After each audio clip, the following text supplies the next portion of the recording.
All right, Larry Krueger here from the Pig and a Pickle Krug Show with a little 49er video as Kyle Shanahan speaks to the media on this Friday, and we'll give you the latest. But first, Pig and a Pickle, the best barbecue in all of Northern California. Check them out in Emeryville and Corte Madera. They're open 7 days a week from 11 a.m. till 8 p.m. or until they run out. Pig and a Pickle, the best barbecue in all of Northern California. And we're also brought to you by, and this video is brought to you by, Underdog Fantasy. Check that link in the description and make sure you type in the promo code Krug, K-R-U-E-G, and they will match you up to your first $100. This week in Underdog Fantasy, I'm going with Brock Purdy, higher than 257.5 passing yards against Seattle. Christian McCaffrey, higher than 81.5 rushing yards.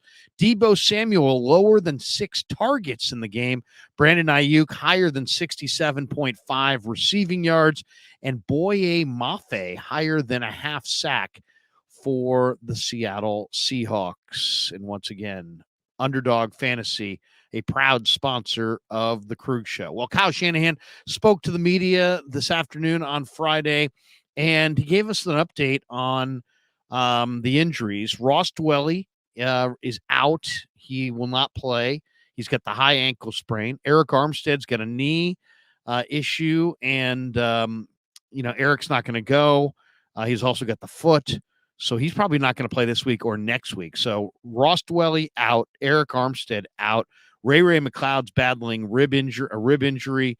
He was out there at practice, but he's also out for this game. Now, as far as Spencer Burford, he's considered doubtful. Darrell Luter Jr., the rookie corner, is also doubtful, and Elijah Mitchell is doubtful for the 49ers. On the Seattle side, Geno Smith is being called a game-time decision by the Seahawks. So the Niners won't know until Sunday which quarterback they're going to play, Geno Smith or Drew Lock. Kyle said that, they're similar style quarterbacks, and because they're similar style quarterbacks, the game time decision really makes no impact on the Niners. They're not going to change their game plan depending on it, if it's Geno or Lock. Obviously, they're a little bit different. Geno's got a little bit more mobility. Lock's a little bit more of a pocket guy, but Kyle said that, they're similar enough that they won't change the game plan. Kyle was asked if he expects new wrinkles, despite the fact these teams know each other well, and they just played each other a couple of weeks ago. And he said, you always expect new wrinkles, but that it is very true. The Niners know the Seahawks know the Niners.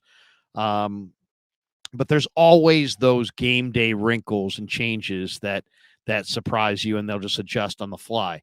As far as running back, with Elijah Mitchell out, it probably means a bigger role for J.P. Mason. Mason has been very impressive when he's been in there this year. It also means that the Niners are likely to call a running back off the practice squad for this game. So will it be Ty Davis-Price? Will it be Jeremy McNichols? We're not sure, but it will probably be one of the two coming off the practice squad for this game. Of course, the Niners a 13-point favorite over the Seahawks, and they'll kick it off at 1:25 Sunday at Levi's. Now, one other interesting angle on this game is we could see a bigger role for Javon Kinlaw. Had a chance to talk to Kinlaw earlier this week, and with Eric Armstead, missing the entire week of practice with a foot injury. As a result of that, defensive tackle Javon Kinlaw is potentially primed to make his second start of the season, coming off a week where he recorded the first sack he's had in 3 years. He had a really strong performance against the Eagles, earning 2 sacks and 5 pressures. So that's great to see that Kinlaw is starting to play well. He's shown flashes throughout the season. He's finally healthy for the first time since his rookie season when he played 14 games. And it's funny when you look at Kinlaw and the year that he's had, he's in great football shape. He's 13 weeks into the season. He's in football shape. It's allowed him to improve on a weekly basis. And, it's not a surprise that Kinlaw's doing well to Steve Wilks, who spoke really highly of the defensive tackle really the entire offseason. Wilks has seen an increase in consistency with Kinlaw's pad level. That's really the key for Javon. Can he play with a bended knee? Can he play with leverage? When he loses leverage, he loses power, he loses strength. when he can play with leverage, he's one of the strongest players in the NFL. He's going to have an opportunity in this game to play on a bigger platform due to the injury to Eric Armstead. I think there's a very good chance you're going to see a rotation with Kevin Givens, Kalia Davis, and Kinlaw playing opposite Javon Hargrave. Armstead's a big key to the 49ers, so they need these other players to step up. Kalia Davis has got some mobility. Kevin Givens has got some mobility. They're more one-gap penetrators. Kinlaw is got great strength, and he's a guy that when he's playing with leverage can really play strong at the point of attack. So, that's kind of the interesting angle in this thing. How do the 49ers play in this game without Eric Armstead? Armstead is the captain. He's one of the best players on the team. He does lots of things that never really show up in the stat sheet. So I think it's a huge loss to not have Eric Armstead, but it will give Kinlaw, Givens, and Kalia Davis some run there at defensive tackle.